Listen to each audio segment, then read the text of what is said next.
Hi everyone, this is Arthur Cristian speaking. As you can see behind me is the Kindling Garden. We're now in the year 2046. The nuclear wars are all behind us now. I'm now part of the New World Order. This is my new appearance. We're all as one. The Galactic Federation now governs all of us. We're all happy. You'll notice that we're just beginning to create our new season gardens in the lovely red soil. Beautifully contaminated by our ancestors. My local pet is one of my mates working, digging holes now. We're about to plant our reactive trees and beautiful nuclear kind of vegetables. The watering system's all taken care of. It's all underground and it's feed from underground up. I don't have to do anything anymore. We're all just very happy. Hi everyone, this is Arthur here at the Love for Life Food Forest Garden we've been creating here in Barra on the Southern Highlands, New South Wales, Australia, under the Commonwealth of Australia, the private corporation. This garden we started the beginnings of in October 2011. We didn't build these boxes in here until January 2012, and we actually upgraded it all in late last year. It was about sometime around October, November. We finished upgrading them and completed them, and you can see the food forest that's growing. There's all kinds of food growing everywhere, but it gives you a good idea of what you can do. With 3 people mainly, we did a lot of work in upgrading it. We had a friend Andy who stayed here for 8 months. He helped us a lot with building the original boxes. And then I finished it over the last few months, late last year. As we sort of come to the end of this section, and you can see all the tomatoes that are thriving all on the fences here. We've got heaps of tomatoes popping out everywhere. The girls, particularly Hannah's, worked very hard here in the garden. I've damaged my right elbow in doing this work. We moved something like 50 tonne of soil from late August 2012 to the mid-November 2012, and you'll see these 6 new beds where we ripped down the polystyrene boxes, and see the massive food forest that's growing here now. And I'll swing the camera around there in a moment. You can see all this as well. But this just goes to show you that if we get some people together, imagine if we had 10, 15, 20 of us together, how fast we can grow a food forest. It creates such an abundance to feed so many of us. And if we learn to be raw food eaters, we don't need so much of the system anymore. We actually can start to withdraw and withdraw and withdraw and withdraw from the system. I'll just pull the camera back a bit. Whoops, wrong way. Try and go back as far as I can. Give you an idea of just how big this all is. What you're seeing here is all the produce since we started planting about November of 2012.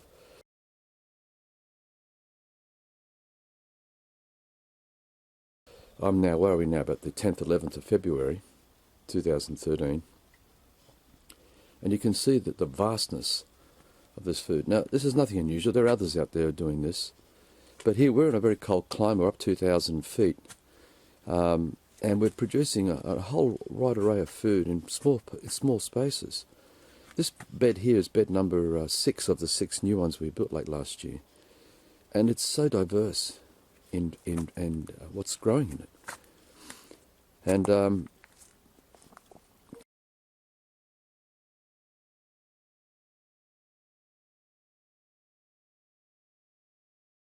I'm sort of blown away of what nature can do when we give nature a chance to do its thing. We have fed it a lot of great foods. We use this thing called tricontinol, which comes out of lucerne and has all these different ingredients, which I'll get Fiona and Hannah to talk about. We put zeolite, DE in it, fossil shell flour, which is what DE is, and we also use... well, I won't go too much about it. I'm actually quite tired, but I wanted to get a bit of a shot here because I've been up very long hours working around the internet here. But I'll just swing the camera back around this way. I'm going to make this video short as possible so you all can see what's going on. And that's back down where I was when I walked back up the other way. And you can see the garden bed in the window here, which is a really good winter spot. We're going to put heaps of brassicas in here these next few days, so they can start producing in around April to that bed there. That's bed number 5 we're looking at here, but I'll zip back here, so we look back through this angle and I'll start moving down this way towards the back door of the house, and I'll look up the aisles of these beds as well, so you guys can get a bit of an idea of what's going on up here. You can see it's just thriving at both ends.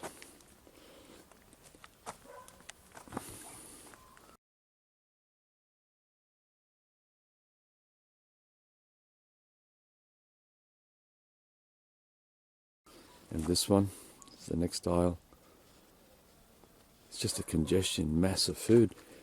We have so much growing of so many varieties and things that have popped up out of the compost that we've been using as well. Yes, there's a lot of hard work. We could do with a few more extra helpers here coming in, even for a day or so here and there every week would be great to help. There's so much food. We probably could easily feed now 10, 15 people here every day if they're just eating greens. We don't have enough fruits as from the tomato side, because there's still, many of them haven't ripened yet. But there is, in terms of kale and other green leaves for making smoothies and wraps and salads, and that we have vast amounts of it. And so we can really produce a lot of good healthy stuff. It all comes back to, man on the land is a free man, a man, free. Take that man from that land, he's now a slave. He's under the standing of another man who tells them how to think and feel and how to act. We're demonstrating here, even though this is a rental property, this is the beginnings of how we can actually take land and how we can take responsibility for our lives. Stop passing on the responsibility for how we think and feel to the powers and be, for the water that we get from the water pipes coming into the houses from the water board and private corporations that control water now. Giving up responsibility for the land we're caring for, having to pay councils who are intermeddlers, interceders, interlopers, all third parties, telling us what we can and can't do on the land. Being told what we can eat and what we can't eat because of the determination by Coles and Woolworths and all the other supermarkets and major corporations now that are controlling a vast majority of the food supply and other elements that come into our bodies. So we've got to learn to take full responsibility, which means we have to work and labour to recreate these food forests, to provide us with all the health and nutrition, so we don't need to pass the buck under limited liability to Medicare and hospitals. We can learn to heal our bones, learn how to heal our skins. We don't need to put ourselves under knives anymore, cut our bodies open, having to put poisons and chemicals and things in our bodies for chemotherapy and all the other nasties that we do to each other. Don't have to abuse our bodies anymore through all the distortion of food that we eat that becomes diabetes and overweight issues like I've had, and problems with fatty cell tissues, and because we're putting in all these unhealthy fats in our bodies. So when you get back on the land and take full responsibility for your life, you're totally accountable with no back door to the water that you care for, the land that you care for, the food growing on that land, and the shelter, and those that live on that land, and to make sure that everything's done in a way that the future, your children, are taken care of. So they've got the land to continue on with. We've got to take responsibility so no one has to become our slave master anymore, telling us how we should live on that land. So again, the heart of this is that a man on the land is a truly free man. Remove that man from that land, you turn that man into a slave. So we're here, and I live for this, to inspire people to come together with us and us with you, and to co-create a kingdom where we can get up to 100 of us or more, to create a tribe where we live for each other, where we see life as a gift. where we no longer own anything. Like I say, we don't have to jump 10 foot across the room to grab our next breath. We don't have to be trapped in claiming ownership over intellectual property and call it land. We already got it all, guys. And when we're conscious, when we're operating out of sense, we would never want to harm each other. We make sure that each of us have got privacy, got some space, got a place where we can rest our heads without everyone else encroaching and filling up our heads with noise and all that. And have a time where we can have our private thoughts and be able to contemplate and be inspired with our relationship to this incredible dream of life that we are. So we then come back and share all that inspiration out of the joy of what comes from having that space. As it is, we don't know how to do that anymore because our heads are so filled with waking up, having to worry about getting money to cover the mortgage, having to service our obligations to land tax and as ratepayers, and having to pay taxes to all these government systems that are all these third parties we've given up our responsibility to, who encroach on our lives, so we can't really be free to relax, worrying about debt collectors and all the other pressures, having to get kids through the brainwashing school, having to get food on the table, having to pass your buck over to other people who are growing all this food, who don't have you in their thoughts. And often the food comes from far distances now, and so it's had to be compromised, refrigerated, and toxified with poisons and chemicals, and under the demands of mass production, and all that sort of stuff.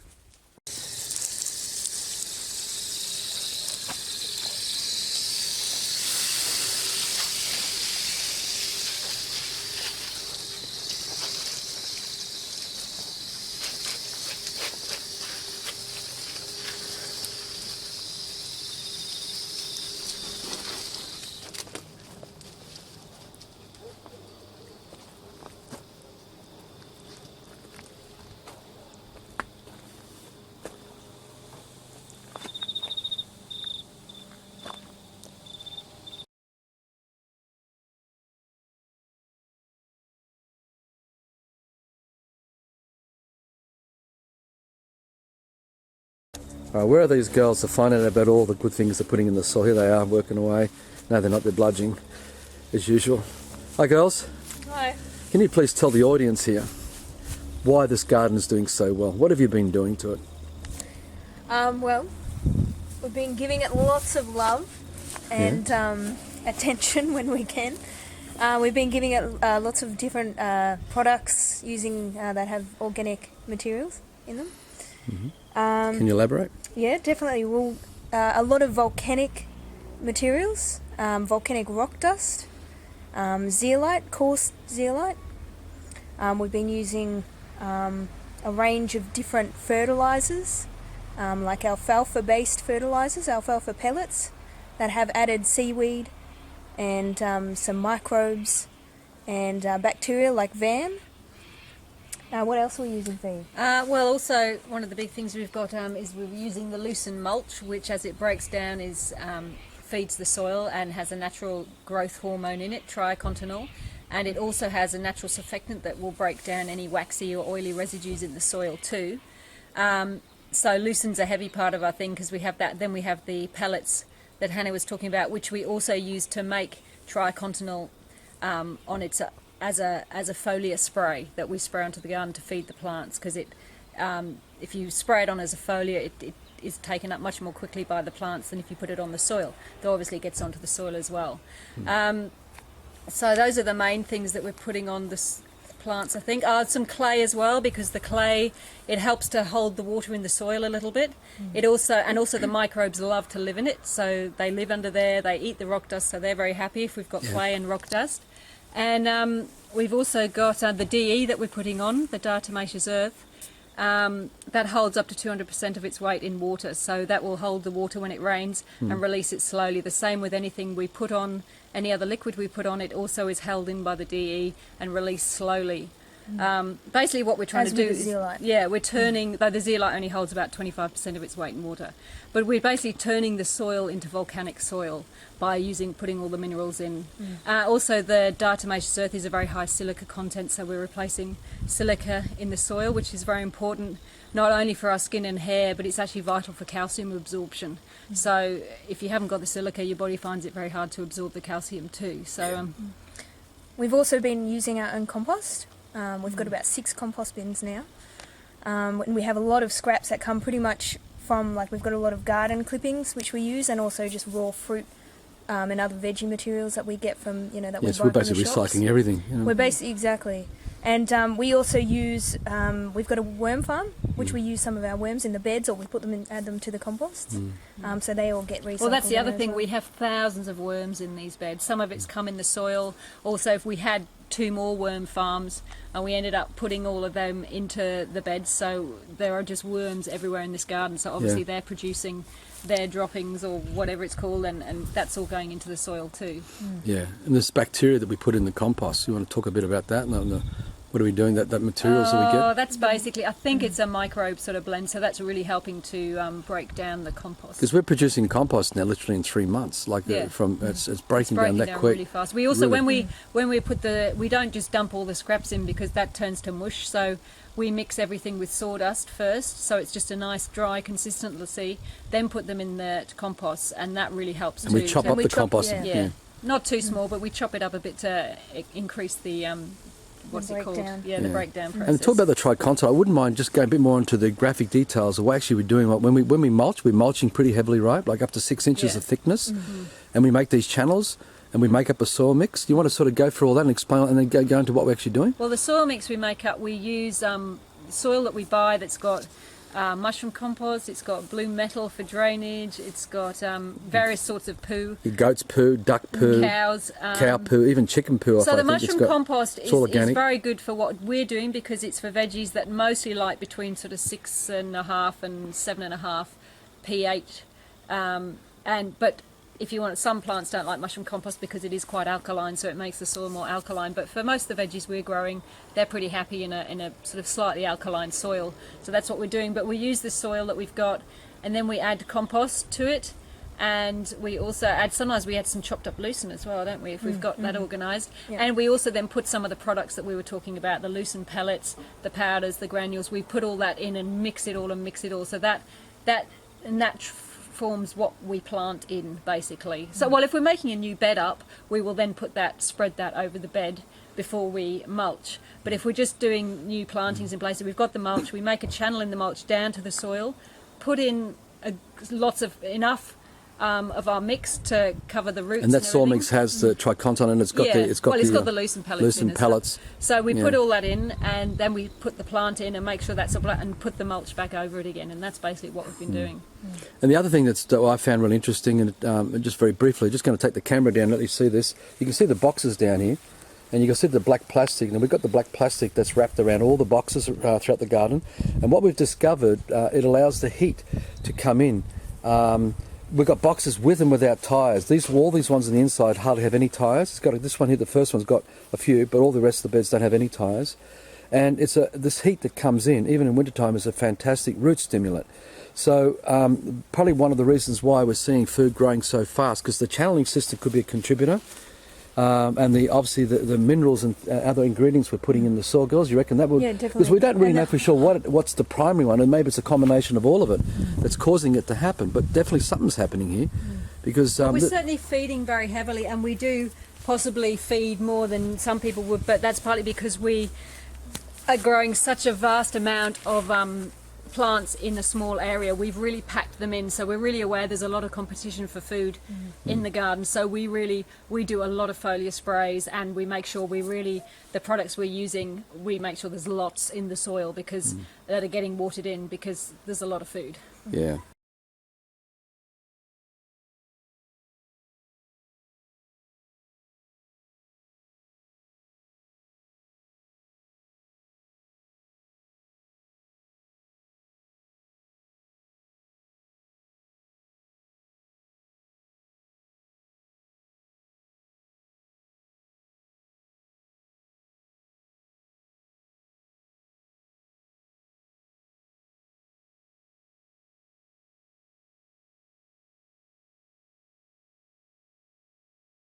tell a bit about what you're planning to do with Love for Life Supplies. Well, we're planning to start a commercial arm of Love for Life, which is not connected with the website because that's always been non-commercial, and it's important to us that it remains non-commercial.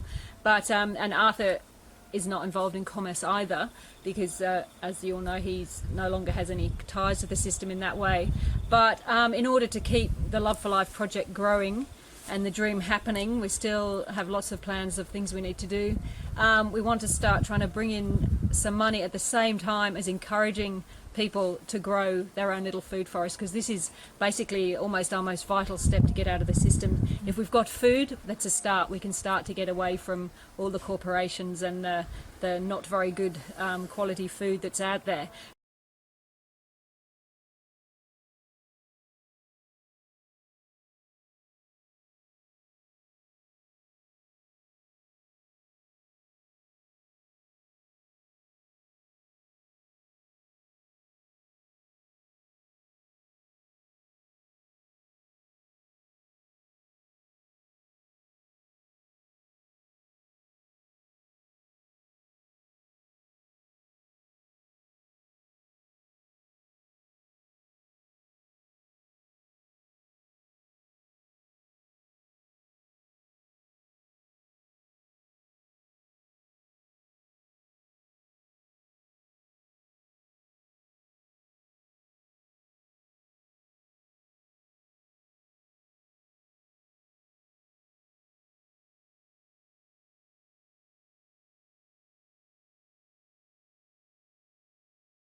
So we want to promote, we're going to start food forest blends, which are the various products we use on the garden, and we'll start selling those in package deals so people can then take them to markets, sell them, as also giving out literature about the whole idea of the food forest and what it's all about. The fact that you can grow a vast amount of foods in small spaces is what we're actually demonstrating here, isn't it? So this shows you that if you get a few people together, put the manpower into at least get the infrastructure of these beds up and running, then it becomes much easier. I guess for us, we've made a much bigger garden than normal, isn't it? So there is a lot of labour here. Well, the great thing as well is that people within the suburbs, you know, it's also to show people you don't have to have land to do this. If a few families in the suburbs get together and say, okay, we'll help each other put up a gardens in place and we'll all grow food, and maybe one will grow more of something and one will grow more of something else, and one could have, you know, if they want something else, you know, you can share it around. So people can help each other. You know, if you spend a weekend at someone's house, you can get the garden beds set up and established, and so it's about getting together and about start food forests not only when you've got an acreage, but you can do it if you've got a tiny terrace with a backyard. You can do it if you're in the suburbs too. So these kind of beds are really good for older people because they're higher up. Well, like, obviously you can make them any height you want them to, but if you are older or anyone actually doesn't use more soil, obviously, like if they're higher. But you can, you know, some people use sand in the bottom, or you can use, you know, like in some of our beds we've put old, you know, clippings and all sorts of stuff to try and, you know, fill up the bottom a little bit. But you just got to keep in mind that obviously you've got to, quantity of soil. We've used all the old poly boxes, haven't we? Because all those poly boxes that we had here. Not the boxes, the soil. The soil, and we sent the poly boxes back to Tim. I mean, I'd love as well. It would be great to have space to be able to do some planting straight into the land as well. But it's, you know, anything's possible. It's just having the space, the soil there that you can throw products in, get it all going, and get something growing in your back garden. Okay, so now this we did the heavy work from August until probably January this year. What's the garden like to you now, coming out every day? Because you guys are out. You're more out here than I am anymore. Because you know you've lost me back to the internet now. Yeah. Give us an idea in a minute or so, or 2 minutes for your listeners here. What is the garden like to you? Forget the biases now. Coming out, fetching food, getting basil, foods, groves, you know, and maybe describe a bit about the overall variety of foods and pollination and all that sort of stuff you're doing.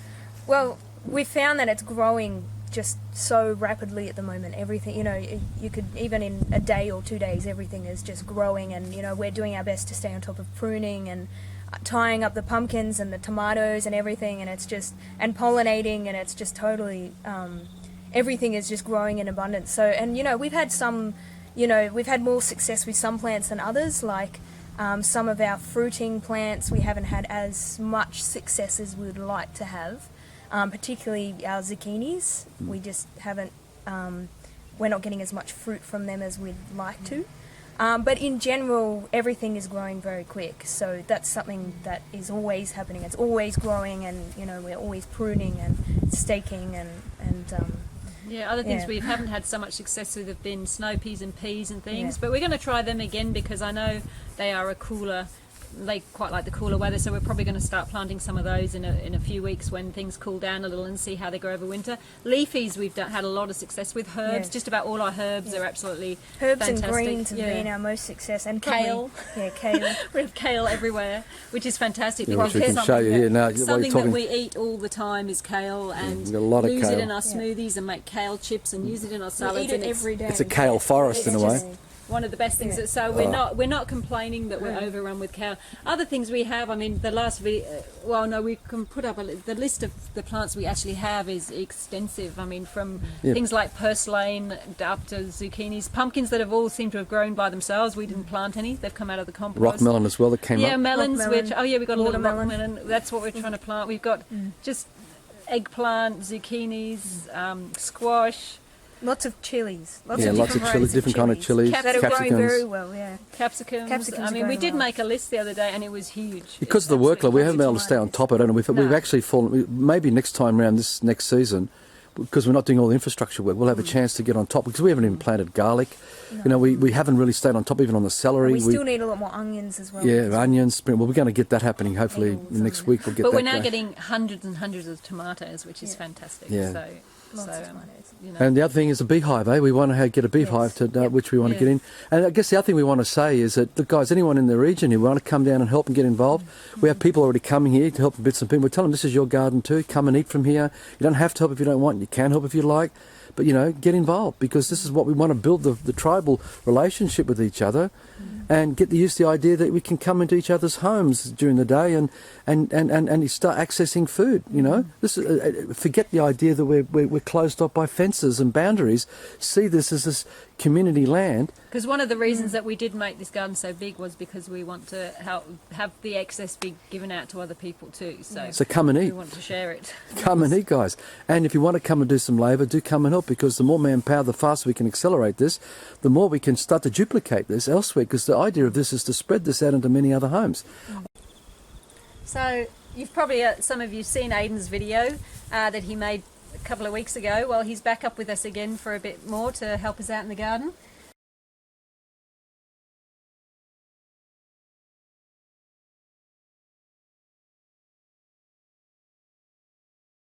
So Aidan, what's it like being a slave in the Love for Life garden? Oh, I love it. It's a great feeling. I love being here and being whipped by Arthur. It's fantastic. Are you under mind control here? Oh, of course. Every day. All my thoughts are being controlled. So the spells are working, mate? They are. They're working. But you don't know about it. Of course not. I'm unaware, totally unconscious. So tell us some of the things you've been doing in the garden. Basically, I've been pruning a lot lately. I'm the compost boy. I always do the compost at the back, of course. In the bins that we got 6 or 7 bins now. Six, I think, yeah, because the one's not quite complete. And lately I've been putting string across from certain stakes to other stakes, so the beans and other climbers can run across. What is it inspires you? Well, growing food, of course, and living off the land, not having to rely on my test. It's the dog. Yeah, just being healthy and consciously aware of what I'm putting into my body. And growing it all ourselves is a great thing, because we get it fresh from the garden. We don't have to get it secondhand at Coles or Safeway, and it's just fresh and there's more nutrients in it. And being in the company of Fiona, Arthur and Hannah is really great. She makes awesome smoothies every morning for me, and I feel really pumped after drinking those. Can work out really good and everything. So is this So we can slave longer. is this sort of like Yeah, exactly. Do you like the idea of community? Is this what community is for you? Certainly working together with people and. Oh, of course, it's a great feeling. I feel like I'm in part of a tribe, like a family, a really good, healthy family.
you doing?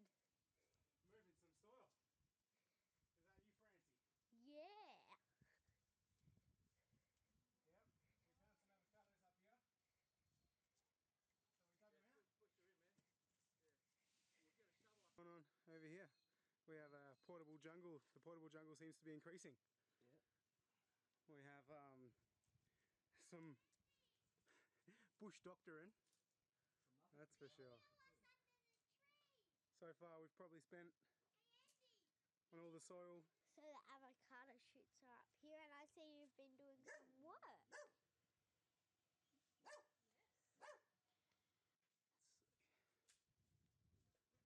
This is all a temporary system we're setting up. We're going to make shelves out of these. We fill these poly boxes here. We picked all this up for next to nothing. A whole bunch of soil out here that we're moving. Stage in the exodus from the system. We're all working hard.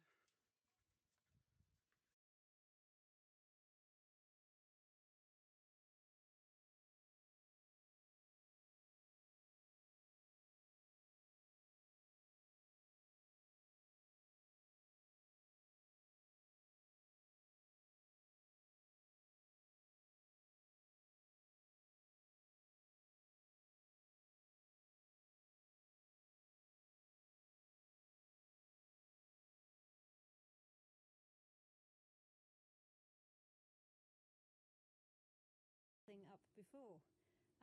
Here's just one view of a bit of the garden, which has got chamomile, purslane and aloe vera in it. And we'll have a look at some other shots of what we've been doing. As you can see down here, we've got fences and tyres that we've planted in, and lots of stuff growing. We've been getting all the tyres from a local tyre place, give them to us for nothing, and we go and collect them. We've been filling them with soil and straw. You know, you can see everything here. This actual garden bed that Fiona's shooting here is about 3 weeks old now. And the reason we're putting the straw in, and the benefit of the tyres as well, is that they keep a lot of heat in the soil. Chopped up, and pallets and pallet boxes either side with the tyres on both sides. And we're growing a variety of things, pumpkins, buying any of our greens basically at the moment. Everything's from the garden. We are still buying other veggies, but all the greens and lettuce, everything like that, and herbs pretty much are coming from the garden. Yeah, it's been a pretty big team effort. Hannah and Andy and Fiona and I, we've done literally all this, and we had a couple of friends that come and dropped in on a few occasions and helped out here and there. But you can see the continuation of the garden beds and the chicken wires. We put it all up on both sides to filling and topping up with straw until such time we've really backfilled everything and it's not sinking down much more. And that's preparing everything for winter time to allow, hopefully it'll hold a lot of warmth with the tyres and help the plants. To the poly boxes, where we have rows of poly boxes. Again, a couple of them have gutters. We plan to put more up, and they're really starting to do well now. We've got a good mix of soil and everything like that.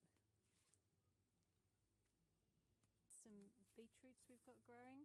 We've got various kinds of beetroots. We've got some heritage plants from diggers.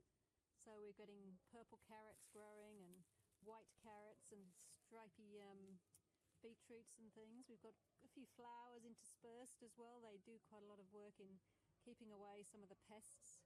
We're working on the snail problem. We must have moved another set of tyre boxes where we've got mainly corn, tomatoes, and we put up the lattice for them partly to shield us from. Yeah, there's a little chicken wire below and lattice up the top and there's a chia plant in the corner there, which is good to see as it is now. Maybe show us some of the other little herb beds as well, quickly as well. Yeah, definitely. We've got faith.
this is an example of an society, and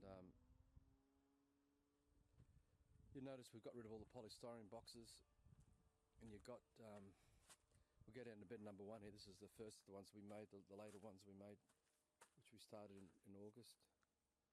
And it's got a lot of greenery that's quite young. This has probably been no more than probably 4 weeks in here now, maybe 5. And as we move from this bed to the next bed to the next bed, it gets younger and younger. We've got rocks, as you can see, which we explained elsewhere, that for frogs and for lizards, to help us to try and contain. You can see hand planting away down there in the gutter. She's one of the real heroes of the story here, trying to build this food for us. And I guess where you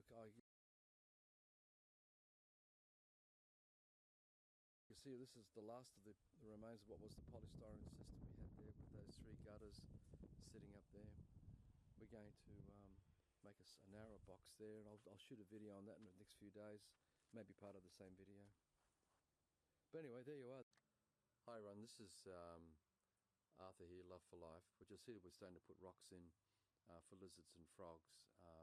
We're now starting to bring in much more heavy loose. But anyway, as we go along, you can see that the beds, we've introduced a lot more beds. You might not have even seen all the beds we've been building, but this gives you an idea of what we're up to.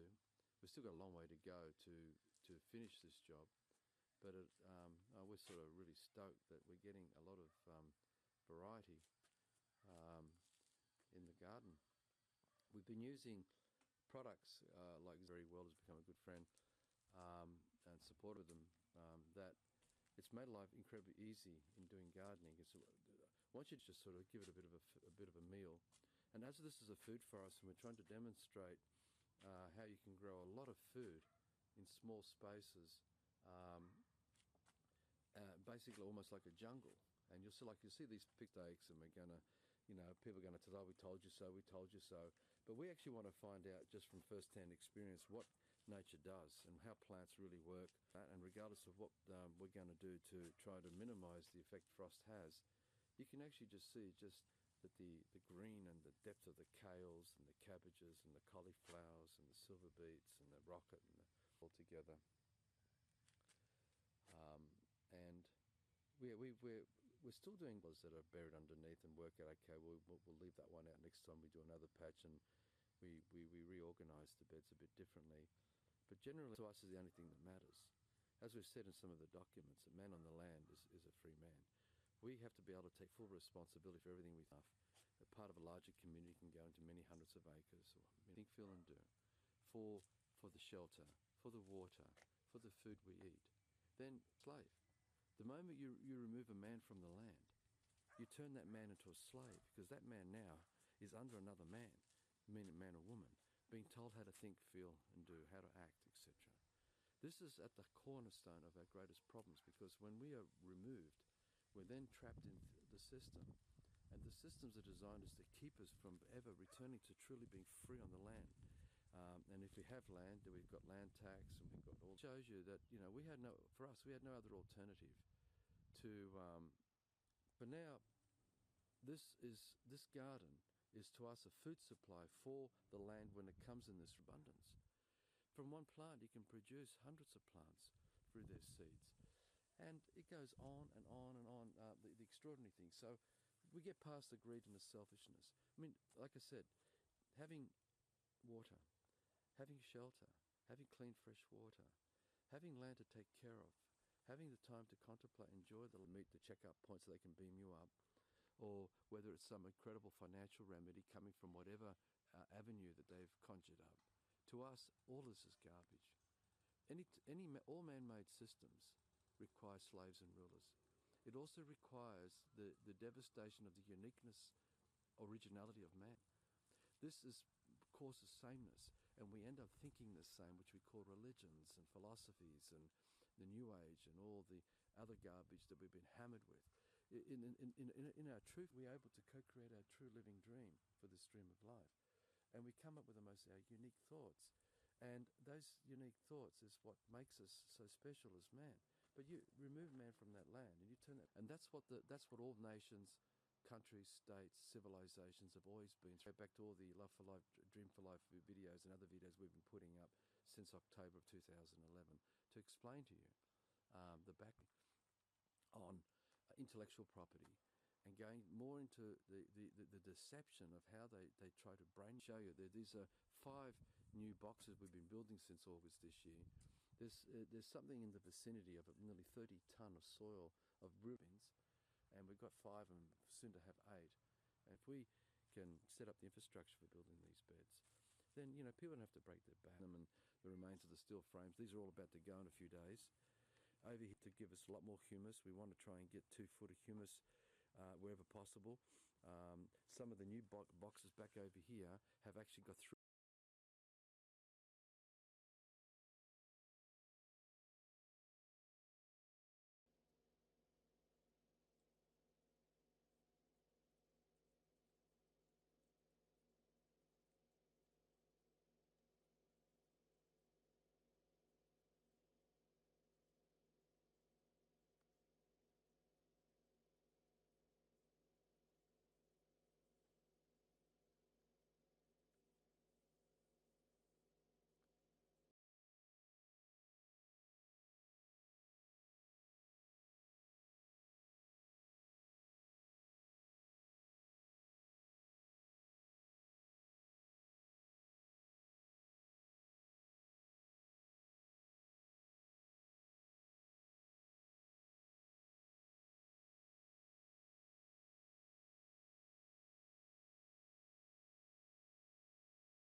Within our world, watching dreams without blue skies floating by. Why are the gray clouds forming?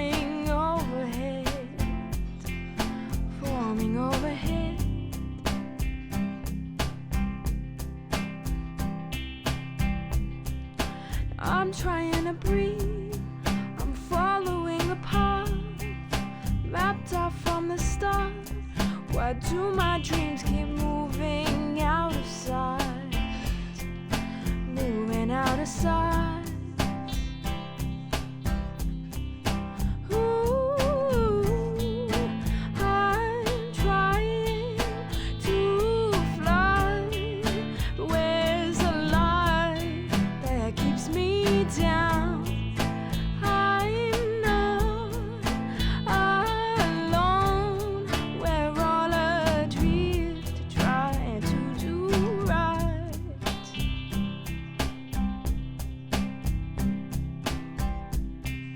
Sunshine that I seek shines faintly through the smoke.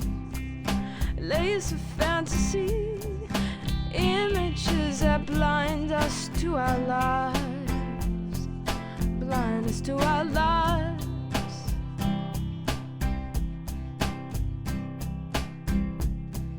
And I'm trying to see, I'm juggling with my things, I'm struggling with the cold. And I'm spinning in a vortex of burning words, of burning words. Ooh, and my head's on fire. Oh, where's the love inside my heart to wake me up from storyland, from a deep sleep? We'll save the forest, we'll save the mountains, we'll save the ocean when we save our lives. We'll save the children, we'll save the old ones, we'll save our earth when we save our lives. By doing no harm.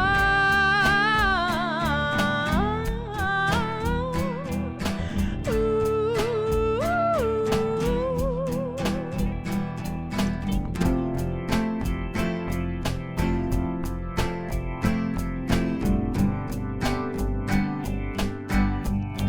We're living for the love that lights up in our hearts. We're living for the dream of a world of do no harm. We're living for our kin, our tribe of conscious men. We're living for the truth, no more waiting for saviors.